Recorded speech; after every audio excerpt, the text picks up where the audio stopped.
Polygamists use the story of Abraham and Hagar to justify their polygamy. But do they or you know the true story? Stay tuned for Polygamy. What love is this?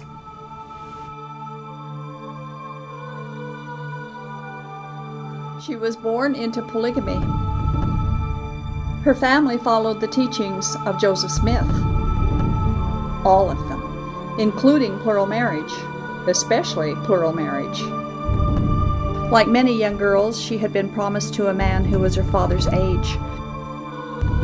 But she fled. She ran away. She preferred an eternity of outer darkness to a life of polygamy. She chose hell over religious enslavement.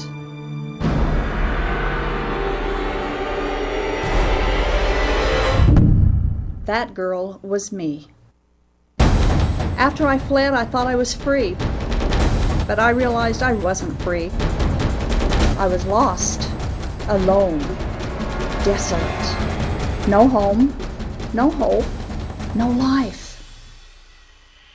Then Jesus Christ found me and rescued me, and He loved me. In His love, I found real freedom, a real home, a real life. And Jesus offers you the very same thing. He is a shield to all who will take refuge in Him. He has been a refuge for me, and He can be for you too. Knowing the surpassing love of Jesus Christ today, this is why I can look back and ask, polygamy, what love is this?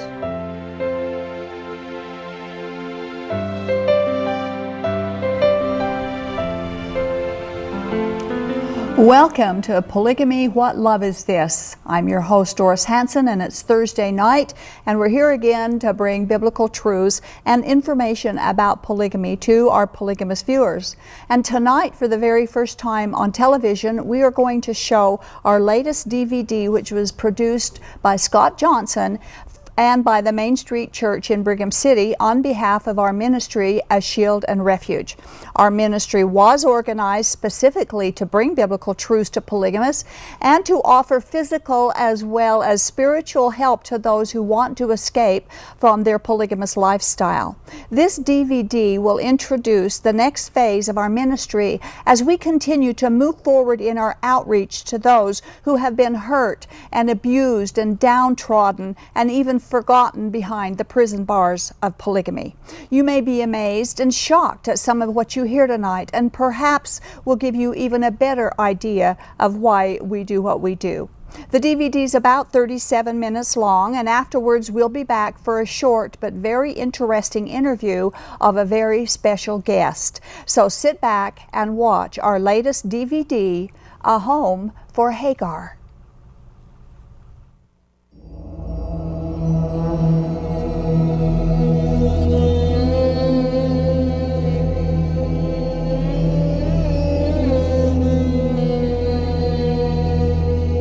It's an old story. A young girl finds herself pregnant. But it comes as no surprise. It had been the plan all along. She had been forced into bed with a much older man. And it was actually the old man's wife who arranged this dubious encounter. This sort of thing isn't so unusual in polygamist cultures like this one. After all, it is the wife's responsibility to bear children for her husband. And the older wife was past her childbearing years and had never been able to conceive. So she reluctantly did what had to be done. She got her husband another wife, one who would give him what she never could. At first, they rejoice at the girl's pregnancy. Finally, there would be children in the home. But the rejoicing doesn't last long. When the pretty young girl's pregnancy begins to show, the older woman grows bitter and finds herself consumed with jealousy. She begins to take it out on the poor girl, victimizing her yet again. Finally, a day comes when some fit of rage is the last straw, and the young girl decides it would be better to take her chances out in the unforgiving world rather than languish in her abusive prison. So she escapes. Sadly, things go from bad to worse for this poor girl. She has no means of survival in the harsh reality of the outside world. Hopeless, alone, and destitute, she sits down and hopes that death comes quickly. You may recognize this as the sad account of Abraham, of Sarah, and the maidservant Hagar. You can read all about it in Genesis chapter 16. But this story repeats itself over and over today in thousands of polygamous homes right here in North America. Women who know only oppression, who are unwitting pawns in other people's schemes. Women who have never known a God of love, a God of compassion, a God who is near. They have known only abuse, abandonment, and hopelessness. The young Hagar had a different experience. As she wept in despair, God saw her. He came to her, met her needs, and strengthened her to face her difficult circumstances. In wonder and gratitude, she said to him, "You are the God who sees me." But what about the plight of the thousands of women who are living Hagar's nightmare right now, right here in our own nation? Does God not also see them? Will He not also come to their rescue?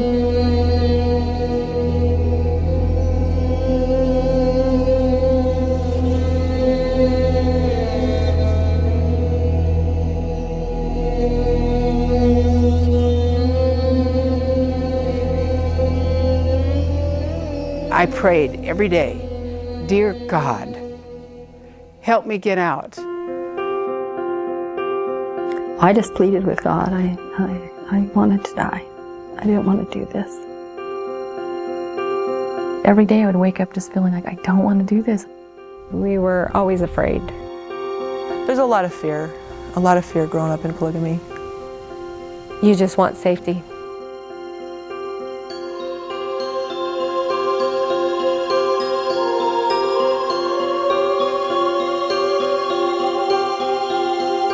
I wanted to run, I wanted to leave, and felt like I couldn't. I was now trapped. Either you choose to live polygamy, or you're going to go to hell. I hated my life, and I would wish somebody would come and kidnap me and take me away.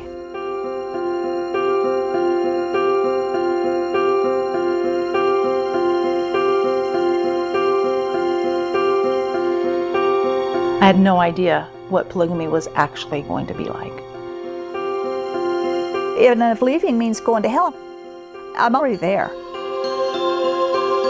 All these men did whatever they wanted to all these women in my life, and sometimes me. I was given as a third wife to a man that I'd hated since I was 9. And I couldn't do what I would think about it.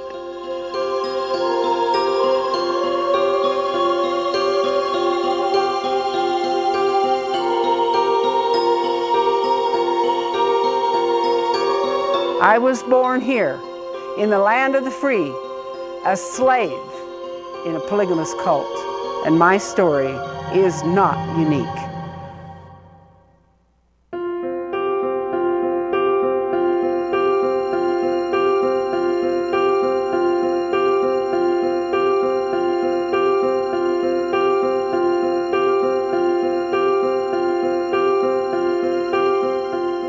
I was born and raised in a polygamy group here in Utah, and as I tell my story, you will realize that neither God's love nor His grace are modeled in polygamy cultures.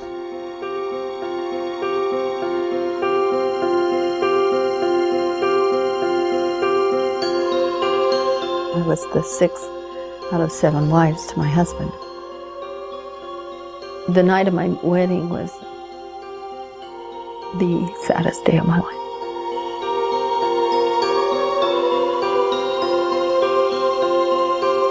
I felt like I was betrayed by my parents. Here I was going to marry this man I just barely knew. And as I prepared that night and got in the car with my parents and had said goodbye to my siblings, and we were driving over for the wedding ceremony, this horrible storm began to brew. And the skies got so dark. Limbs were snapping off trees, and I wanted some big tree to fall right down on our car and just kill me. I didn't want to do this. I just pleaded with God. I wanted to die. I didn't want to do this. And He didn't kill me. And the tree didn't fall on the car. And we made it there. And now I was really stuck. Tragically, too many heartbreaking stories are never made public, and they remain untold. It's not just a few dozen, and it's not even a few hundred. We are talking about tens of thousands of lives held captive by this cruel system of religious polygamy. It can be truthfully called an epidemic, and it is a living nightmare for those who want to get out and can't. The birth of Mormon fundamentalism dates back to the early part of the 20th century, when the mainstream Mormon church gave up the practice of polygamy. This created a dilemma for many Mormons because Joseph Smith, the founder of the Mormon Church, taught that polygamy was a necessary work, required by God to earn eternal life. Mormon fundamentalists, then, are those who follow the original teachings of early Mormonism, including polygamy. Today, the Mormon fundamentalist population in North America is estimated at anywhere between 30,000 and 100,000. Their secrecy makes more precise figures hard to come by. The main concentration of Mormon fundamentalist polygamy is located within the so-called Mormon Corridor, of which Utah is the center, but it stretches into the neighboring states of Idaho, Arizona, Nevada, Wyoming, Colorado, and New Mexico. There are also polygamist communities and enclaves scattered throughout the West, in Washington, Oregon, California, Texas, Montana, South Dakota, and Missouri, and even further east. It has also spread north into Canada and south into Mexico. There is polygamy in probably every state in the nation today. There's little groups of it all over the place. Some of them consider themselves as churches, some are independent polygamists, but polygamy is alive and well throughout our country.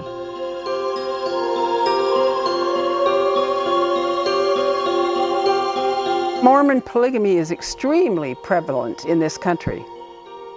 America doesn't know what's going on in its own backyard.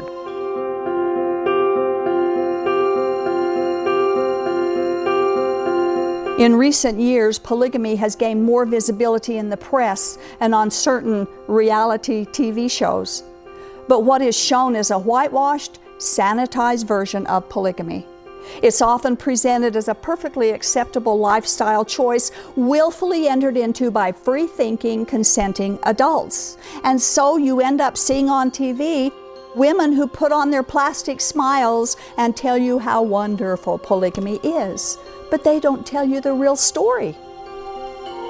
I see them on TV with their little bright, shiny, smiley faces saying how happy they were, and I go, yeah, denial's your drug of choice too. Because I lived that, I know. They tell you that they chose to live polygamy. But they don't talk about the doctrine and what's behind it all, what the concept is, why they would ever choose to live polygamy in the first place. They have to choose to live polygamy. We were taught from the time that we were born that if we did not live polygamy, we would suffer eternal damnation. Well, I believed before that we absolutely had to live it. You had to live it to go to heaven, to please God.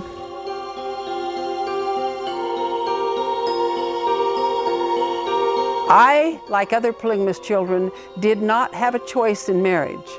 I was told I had a choice. I even believed I had a choice because I was told I had my free agency.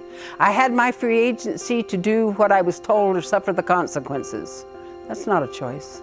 You're not given a choice. Either you choose to live polygamy, or you know that you're going to go to hell, because that's part of the doctrine. What kind of choice do you really have when you're threatened with hell and damnation? Your choice is do it or else. When I finally escaped, I was consciously choosing hell. That's why few people actually leave. Their salvation depends upon their submission without complaint. And this is exactly how women and young girls are forced into the sexual slavery that polygamy is. I was afraid of males in particular.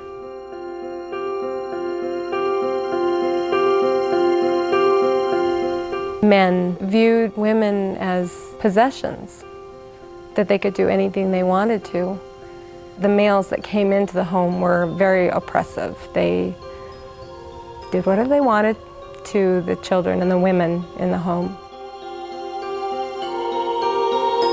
Polygamy, by its very nature, forces young girls into marriage because the supply of women gets depleted quickly, and so the men look to younger girls to become their plural wives. They are treated and considered as commodities, and for obvious reasons, they must keep it all highly secretive.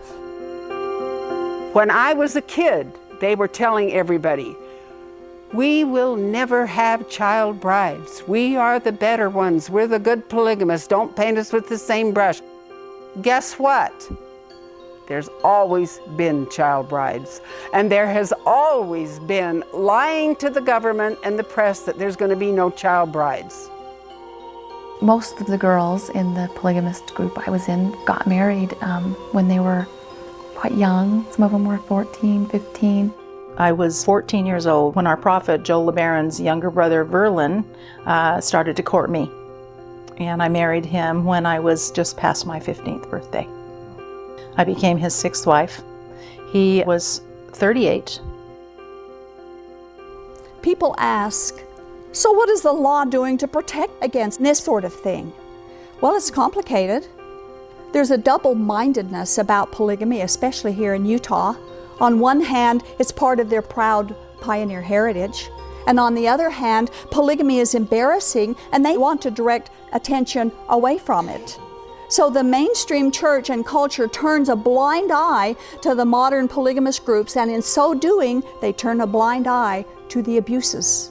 Sadly, this attitude trickles down to legal policy and law enforcement, resulting in a lack of proper protection that the law should provide against human rights violations in polygamy. It is woefully and shamefully inadequate.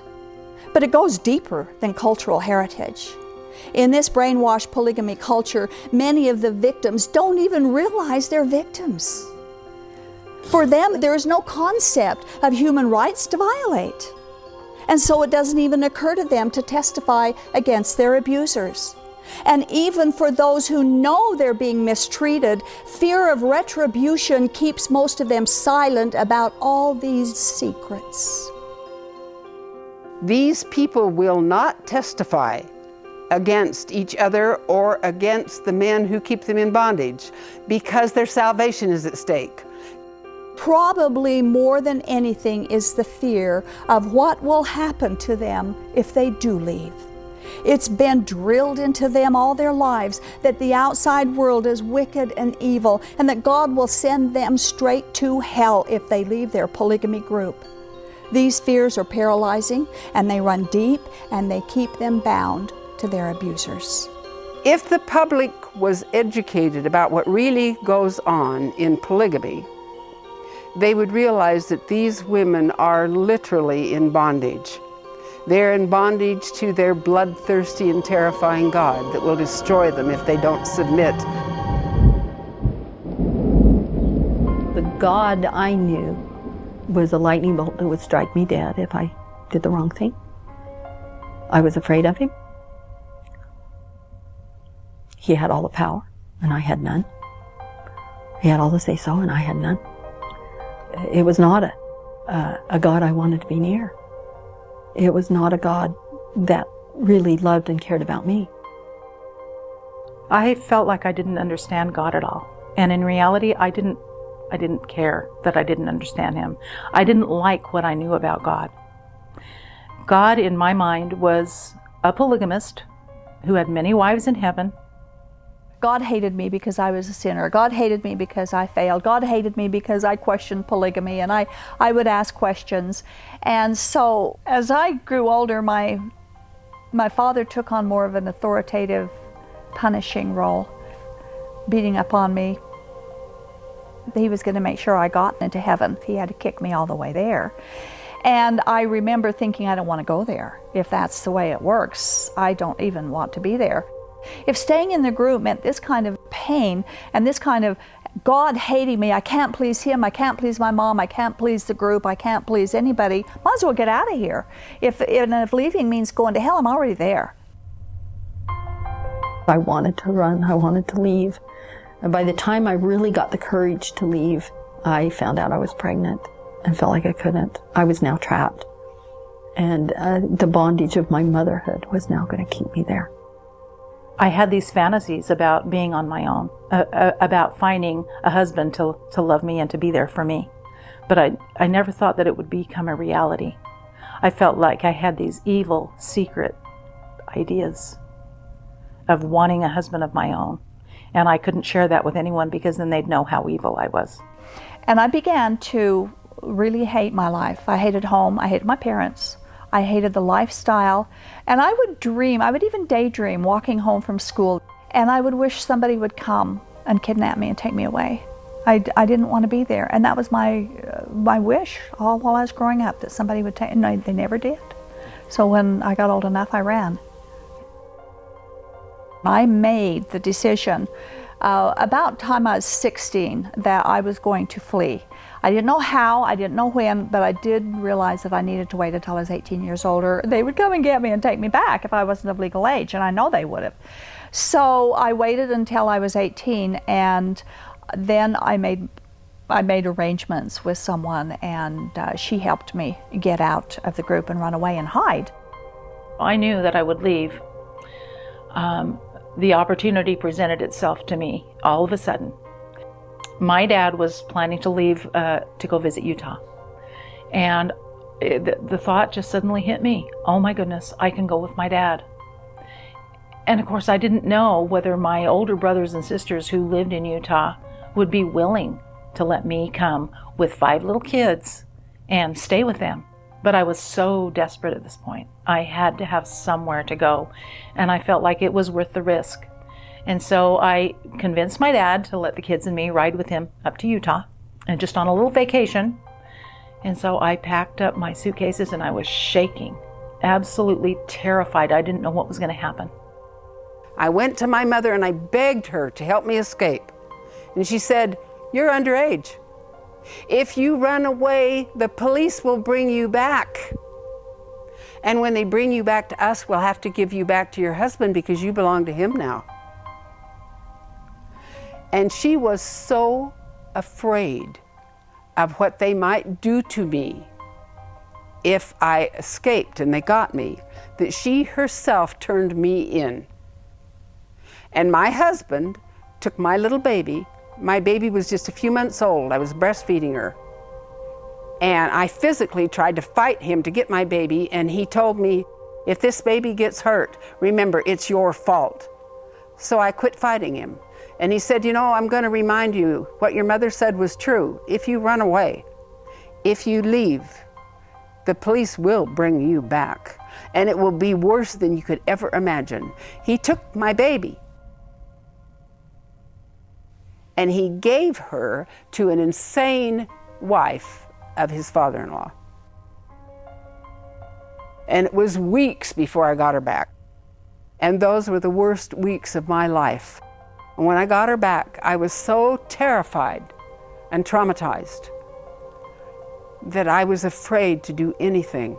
So I stuck around for 5 more little girls, all little girls.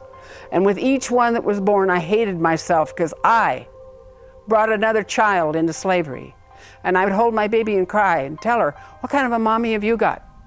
You will be a slave all your life, just like me, and I brought you into this world. And with that, I prayed every day, dear God, help me get out, but help me get out with my children. I had agreed to get married. I had it all planned. I had it all, a date set and everything ready to go. I was 17, and I don't know how old he was. He was probably 50, maybe. Maybe he was a little younger, maybe he was 40. I was going to be a third wife. So, but the closer it got, I just kept, every day I would wake up just feeling like I don't want to do this. I entered into the polygamous lifestyle because my pregnant mother made a promise to my father, who was on his deathbed, that she would bring us children up in their belief, and that was their belief. You have to obey the brethren and submit yourself to be placed in marriage wherever they say that God wants you to go. I was given as a third wife to a man that I'd hated since I was 9, and it was absolutely horrifying, but I submitted to it. A lot of people look at this situation and say, why don't they just leave? The bottom line is survival. Where is a woman going to go when she has a large family, no education, and no support system? These poor people have been born in this. They have been brainwashed from birth. You know, they are in such an unfortunate situation that they can't find themselves out of.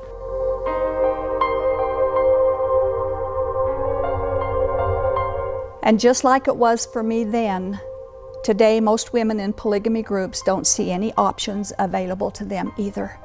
They see no way out. They are trapped. Even if they wanted to flee, where would they go?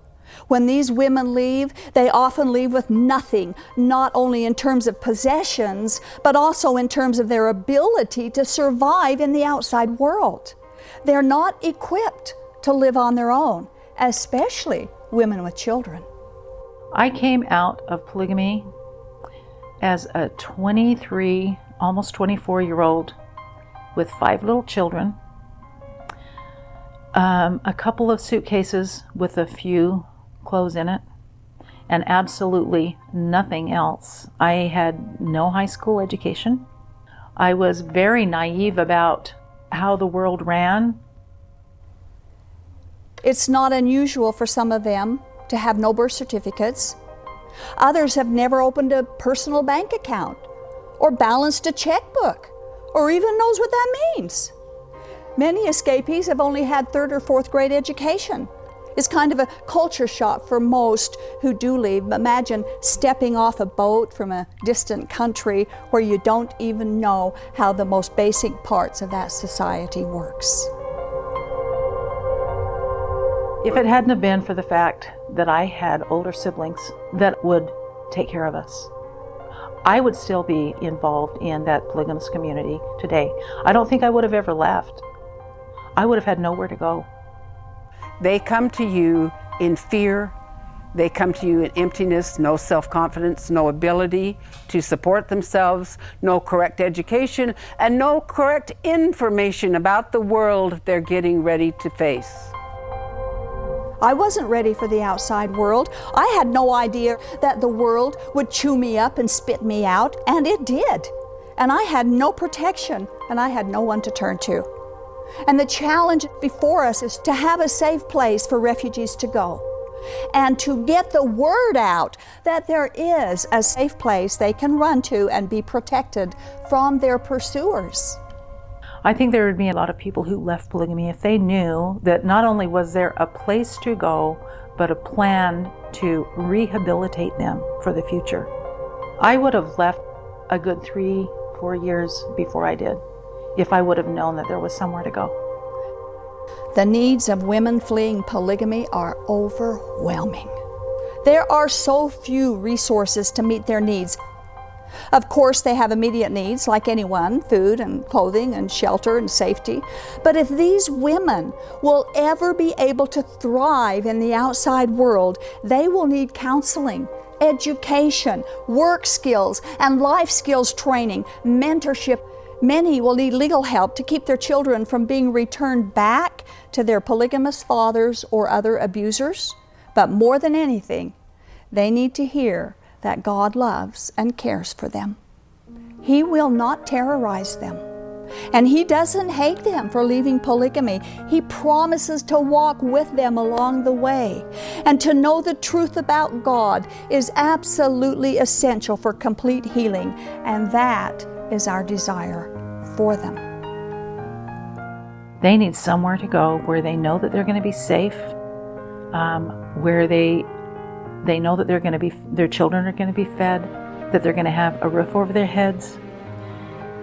And then they need to learn who God really is, because that's what's going to sustain them. And if there was that place, then yes, they would easily go. Very easily. You can't even imagine how different my life would have been if that had existed for me. I think if they knew that there was someone that would say, hey, come on, let's get you on your feet, whatever we can do to help you, yeah. It would be so much easier for people to leave if they knew they had help.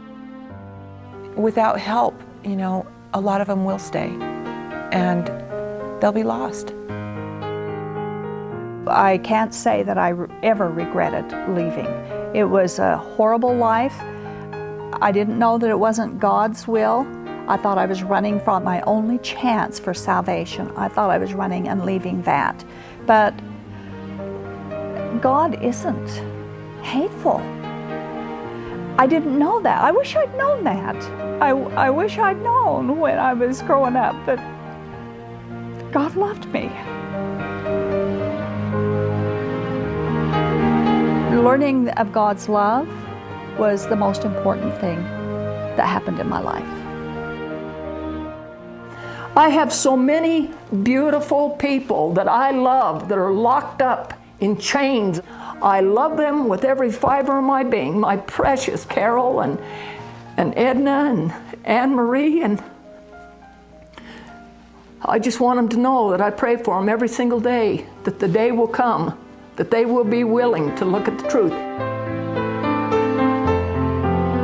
A Shield and Refuge ministry draws its mission from Isaiah 61, to bring good news to the afflicted, to bind up the brokenhearted, to proclaim liberty to the captives and freedom to the prisoners, and to declare the Lord's favor to those who have only heard of His anger and rejection. Our vision is to establish a secure safe house facility with a competent and caring staff who are dedicated to walking alongside those who are escaping polygamy, including those escaping with children, and to provide for both their immediate and their long-term needs. A large, well-staffed safe house facility will be able to house several polygamous families at the same time in their own living areas, in a safe and secure location, allowing them to rest, to heal, to learn, to grow, and eventually launch them into an independent and abundant life outside of polygamy. We are calling this safe house the Hagar home, in honor of a young, helpless girl who fled polygamy thousands of years ago, and in recognition of the great God who saw her and cared for her and still sees and cares for polygamous refugees today. Then they too will be able to heal and grow strong and move forward in life with hope and confidence. But we know that God has not called us to undertake this task alone. We need help. We have a long way to go, and this is a huge undertaking. But don't we have a huge God? And He's putting together a team to make this much-needed facility a reality. I would like to invite anyone listening to pray about becoming part of that team. Together we can bring good news to those who suffer, gently calm those who live in fear, and declare freedom to those modern-day Hagars of contemporary Mormon fundamentalism.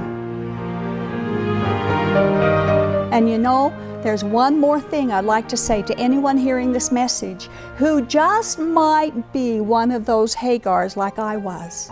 I want you to know that there is abundant life outside of polygamy. I found it, and we can help you find it too. If you are trapped in polygamy today, there is a way out. There are people who are desperately wanting to help you, and go for it. I haven't lost anything at all. I've gained.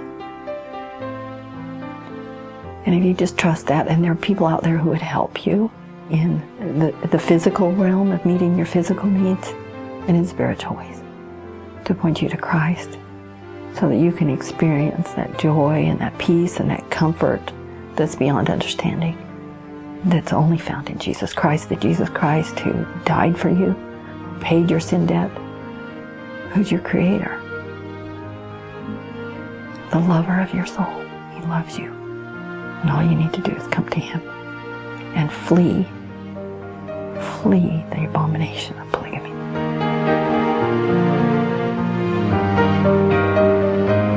There's no middleman between me and you, Lord.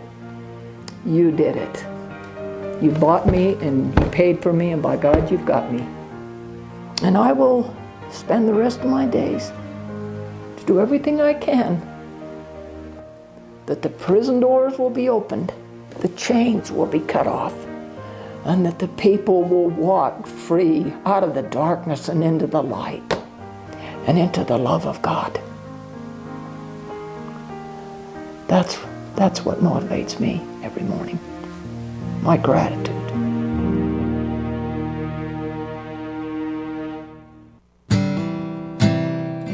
For more information on the current status of the Hagar Home Project, or to learn how you can be involved either through financial gifts or sharing your own talents and expertise, please visit our website at hagarhome.org or email us at contact@hagarhome.org. As an outreach of a Shield and Refuge ministry and Main Street Church, the Hagar Home is a tax-exempt ministry, and all donations are tax-deductible. Donations can be made online directly at the website, or you may send your gifts, comments, or questions to A Shield and Refuge Ministry, P.O. Box 651292, Salt Lake City, Utah, 84165. If you or someone you know is in need of assistance in leaving a polygamous situation, we can and will help you. Visit shieldandrefuge.org for more information, or call us toll-free at 1-877-425-9993, or write us at the address shown. Join us as we share in God's mission to bring freedom, healing, and hope to those in bondage to modern-day polygamy.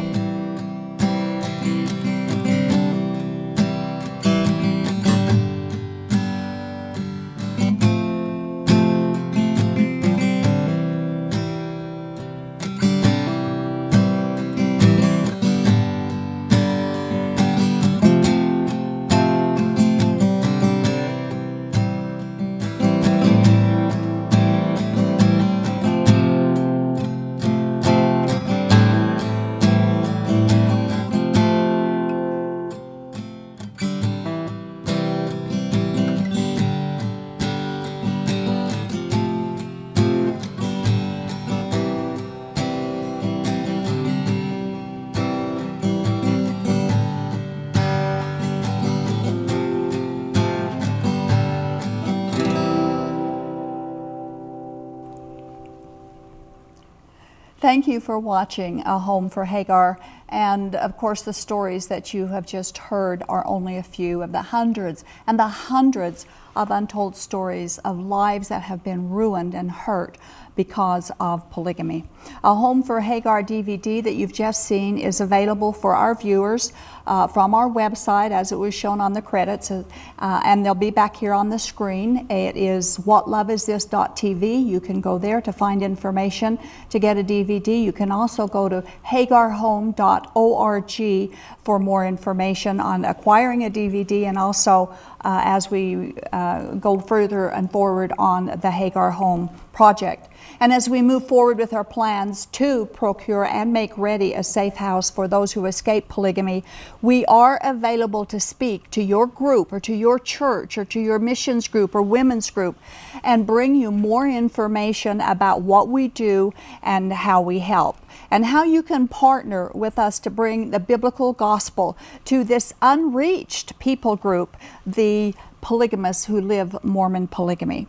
And for more information about a speaking opportunity, if you'd like us to come and to speak with your group, you can email us. You can email us at contact@hagarhome.org, or you email us at tv@aboutpolygamy.com, or you can call me at 801-649-3103. And if for some reason I'm not available, please leave a voicemail and I'll get back with you. Now, one of the ladies that was interviewed on Home for Hagar is with us tonight. We asked her to share just a bit more of her story than was recorded on the DVD. She's never been a polygamist because she got away before it happened. However, plans had been made to marry her off to a man more than twice her age. Knowing more of her story may help our viewers understand the need for a safe house that would offer help and safety for those who want to get out of polygamy groups but have no safe place to go. So I would like to introduce a very special person in my life, a very much loved and beautiful lady, my niece and my good friend, Jill Johnson. Hello. Thank you for coming, Jill. Yeah, thanks for having me. Well, you did a great job on the DVD, and of course you told more than we were able to use on the DVD, so we just thought maybe we would top the whole thing off tonight by getting a little bit more of your story so our viewers would know this is real. This isn't just something that we're making up and a few people are telling stories. It really happens to so many, many people. And you were born and raised in the Kingston polygamy group, as was I. Okay, so in the same family, my half-sister is your mother. And so let's talk first about, you were arranged in an arranged betrothal. You hadn't got married, but the plans were being made to become a second wife. And this happened before you were even 18 years old. You were still in high school.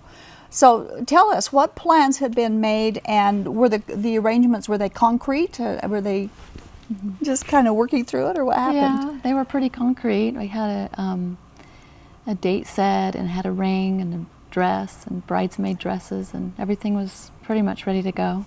For the marriage, the Yeah. plans all made. Mhm. Yeah. But I doubted it right away. I mean, I just kind of agreed to it. Kind of out of fear, kind of out of guilt. Yeah. I don't know, thinking maybe it was right, but I always doubted it from the very beginning if I should go through with it or not. Yeah. So this was before you even graduated from high school. Did they want you to quit high school and get married, or were you going to get married and continue on with your Yeah, that schooling? was one thing I wanted to be able to finish, so they did agree that I would be able to finish high school, even if I got married first. You got So married I did agree. But I decided I didn't really want to inside, but I didn't know how to back out of it, so I just asked if I could take a few more weeks to prepare. I didn't tell them I was doubting it. I just asked if I could have a little bit more time, and they did agree to let the date be pushed back a few weeks. But then as it got closer again, I got more and more, not really nervous, but I just really doubted. I didn't really want to do it, but so again I asked if I could, change the date. And this time I remember them just encouraging me to go forth with it, and to tell me how pleased God would be with me, and how right it was, and how what just a great decision it was, and just really encouraging me to keep going forward. And they even threw in They said I could have a car and I could go to college. Oh, so they were bribing you. Yeah. So there were some things. Yeah, there were some things that, you know. So I did agree again, but I did ask if I could just graduate first. I said, let me graduate, but I knew then I wasn't going to go through with it. I just didn't dare tell them yet. Yeah. But I knew in my mind I wasn't going to do it. But I've had a few months now to kind of to decide what I was going to do. And kind of get up the courage maybe to to back out of it. So your prospective husband was more than twice your age? Yeah. And did that bother you, or was it just so normal in the group? Yeah, it was just normal. It was just, you just knew that you were, you know, marriage wasn't ever, you just knew you're going to marry someone there. And, you know, it seemed... And normally you couldn't choose for yourself. Yeah, you didn't really get to choose. You didn't have a lot to choose from. People chose it for you pretty much, or... And how many wives did he have already? He had 2 other wives. He had 2 wives? Yeah. I was thinking he only had 1, but he had 2. So you would have been the 3rd wife then. Okay. So I think that's an adjustment I had to make when I introduced you. I think said 2nd wife. So you finally said no. Now, I want to go back just a minute on, you said that God would be pleased with you, that they told you that. Did they use that a lot? God's wrath, God's pleasing for the polygamy lifestyle? Did they use the Bible and all of that a lot to keep you, you know, centered on the polygamy life? Yes. I remember always knowing that that was just what would make God happy, that that's what you did to make him happy and to go to heaven. That just knew that growing up, that that's what you had to do. Did you ever wonder why God would want that kind? Did that ever cross your mind, question? When I got a little older, I did wonder, you know, more so why he would only love the people that did that is what I more started questioning, you know, that he would love you more or treat you better if you did live polygamy. Yeah. So they're teaching that God does show partiality to those who live this horrible lifestyle. Okay, so what happened? You finally said no. You finally got the courage after you graduate. You're not going to do this. What happened? Explain what happened at that point. I remember telling him I wasn't going to go through with it, and it didn't go over very well. I was treated pretty bad. I was ignored. I remember being ignored, and I mostly just remember feeling like I really disappointed a lot of people and God, and just more feeling it inside.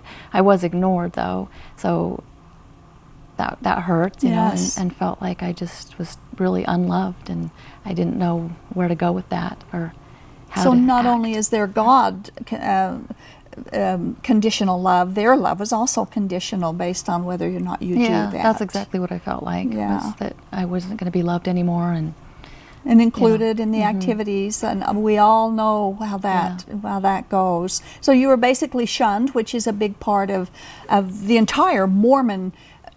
The Mormon kingdom is shunning if you're not one of them, or if you decide not to do what they think you should do.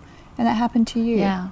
It's painful. It is painful. Isn't it? And that's why they do it, I think. I think that they want us to hurt. So they tried to scare you into marriage, and then they tried to scare you into staying when you decided to run away, and they bribed you to get you to do what they do. They tried to threaten you with God and anger. So all these things that we said on this DVD, are they true? They are all true, yes. In your experience? In my experience. In your own personal experience, they're true. So you wanted to run away from all this. You wanted to get away, which is exactly what I did. So when you had made the decision to run, if there had been a Hagar home, if there had been a safe house somewhere that you could feel like you could have gone, did you think you would have utilized it? I do think I would have. I did run away. I ran away quite a few times, and I would stay with friends or in their garage or a basement or even at the mall, but I'd always go back home because I had nowhere else to go. And I know that if I would have had a place where I could have had somebody there to help support me or just understand, or, you know, to show me the world or how to live, then I would have gone there. So when you went back home, you'd run away and you weren't safe staying away because you had no permanent place to stay. You'd go back home. How did they treat you when you'd go back home? Usually I sometimes got shipped up to a farm or someplace that was kind of isolated, where you could be away from the bad influences for a while. And once they felt like you could come back, you could come back home and maybe you're ready to start doing what they wanted again. then you're okay. And then I would run away again. Were you 18 at this point? Yes. You were legal age. Okay, so they really had no legal but I didn't know how to. That was everything I knew, so there was no place else for me to go but back there, and I didn't. And that's pretty scary too. Those who run fear for their safety a lot, and they'll also be afraid of being caught and being forced back. Was there anything in particular that you were afraid of? I was afraid of being caught. I was always, even when I was out, I would always look over my shoulder and wonder who was coming to find me, or if they'd, called the police to bring me back home. And were you afraid of going to hell? Oh yeah, I was afraid of going to hell. That's just this part of the deal here, isn't it? I was afraid of going to hell too, but I was more afraid to go back and be forced to do something I didn't want to do. Yeah. Because I felt like that was living hell. And trying to fight them off, how you don't want to do it, but you've also got that challenge of fighting them off. You said you couldn't have done it alone, and you didn't have to do it alone. What happened? I met my husband, and he was there to support and encourage me, even though he was threatened with phone calls, and they were following him and sending him letters in the mail to try to deter him from helping me. To intimidate and scare him too. But he stuck through it all anyway, and so I had that support and that encouragement to continue to go forward. It was still hard, but I had somebody to help me along and to teach me some things. And there was a lot to learn. Oh yeah, there's a lot to learn. And I'd like to say right here, this is kind of out of what we said we would talk about, but I'd like to say right here, thank you, Mike. He is a wonderful man, your husband, and he helped you, he encouraged you, he undergirded you, he stuck with you, he loved you, and he helped you, and he didn't make fun of you for what your background was. He really loved you, and I just thank you, Mike. There's not a lot of men that would do that. Right. A lot of the problem of leaving a polygamy group is guilt. Yeah. Did you suffer through guilt trips? I did feel guilty. What was the hugest guilt that because you disappointed your family, or because you disappointed God, or what was the biggest? They were both big to me. I really felt guilty for disappointing my family. I'd always lived to please them and to make them happy.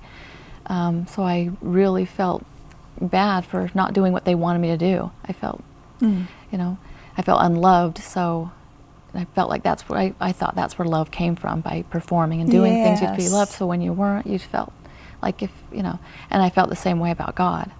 So I felt His love was conditional also, and that if I was disappointing my parents and going against it, then He wouldn't love me either. And sometimes that guilt, I've found, takes a long time to dissipate and to get away. We really have to fight. I still fight some in little areas. I still fight some of it because it was just so ingrained into my life as I was growing up. After you got out and you began living in the real world and you discovered that you weren't equipped to function in this outside world, what were some of the surprising things that you found out you didn't know and you didn't know how to do? And again, your husband helped you a lot with these things. Well, I didn't really know how to do anything. I didn't know how to open a bank account or write a check, job interview, find a place to live, even shopping, grocery shopping, or making a decision on furniture or anything like that was really hard for me to do. Was part of that difficulty in, well, if I choose this, maybe he or she or they won't like it, so I want to make sure I choose something they'll like, not something. Everybody, and still trying to, so not making a decision was easy because you wouldn't be disappointing someone. Yeah, I choose not to decide. That way I'm safe, and somebody can't. And that's the way it was with me. I had never opened a bank account. I had never written a check. I didn't know how to do it. Didn't know how to make deposits in the account. I did know how to interview for a job because I'd gone to business school, and we learned resumes and interviews during that. But other than that, I was just like you. I didn't have a clue what this outside world was all about. And that's one thing a safe house would do, because we know that, we've been there, done that, and the transitioning from polygamy to real life can be very confusing and intimidating. But a safe house would have helped. Of course, you had someone to help, and that's great, but not everybody does have that help to do. But now you have freedom, not just freedom from the polygamy group, but as a Christian. Would you explain your freedom in Christ? Well, now I do feel unconditional love. God loves me. I understand how much He loves me, and Jesus, said to come to Him, those who are weary, and He will give you rest. And I came to Him, and He gave me rest, and He tells us that He's the way, the truth, and the life. And when I found that truth, that He died and took my sins, and He saved me, and I don't have to live a certain way to please Him anymore, then I am free. I just feel totally free in Him, and that I don't have to live to please anyone anymore, or do anything, or live polygamy or live any certain way. I can just rest in what He's done for me. And what He's done. Isn't that amazing? Yes. When you're freed up. And that's true freedom. And that's what Jesus said in John. Those who are my disciples will know the truth, and the truth will set them free. And it truly does. I know I've heard Mormons and polygamists use that, the truth will set you free, but they use it in the wrong context. But when we do know the truth, we're free from polygamy. We're free from good works and all that. Jill, thank you so much. The time is up. It was quick, of course, we knew that, but I want to thank those for watching the show, hearing Jill's story. It's very important, and order the DVD off the website if you can. Our ministry is committed to bringing biblical truths to polygamists so they'll know beyond any doubt that polygamy is not a requirement of God, that God's ideal is monogamy, and it never has been polygamy. If you are trapped in a polygamous relationship or in a polygamy group and are afraid to leave because of threats or a guilty sense of obligation, or how will you and your children survive if you get out? Or maybe you're afraid of hell and condemnation for leaving. We want you to know that God does care, and He doesn't require polygamy of you. And we care, and we want to help you, and we'll do everything possible to help you and your children. We always maintain complete confidentiality. Your polygamy group uses religion to force its members to comply and submit to their rules and to the practice of polygamy. But we use the Bible to counteract their teachings, because the Bible has never condoned nor commanded plural marriage. From the very beginning of Mormon polygamy, deceit has been used, and false prophecies have been made by ungodly men, forcing women to practice polygamy for their own good, they say, and for eternal exaltation, they promise. But that's not true. Jesus Christ is the only way to heaven, not polygamy.